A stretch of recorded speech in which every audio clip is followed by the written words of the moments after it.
go check on. Oh, she out the car. Oh, she out the car.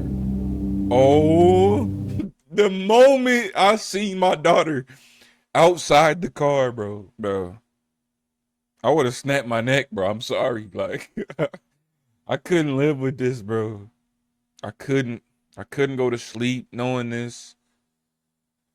Ah, bro. That must fucking suck.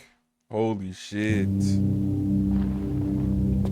Bro, I told you, anything with horror and kids, my stomach just churn. Is that even the right word? Who knows? The wife next. Oh my goodness, bro. Her. Oh,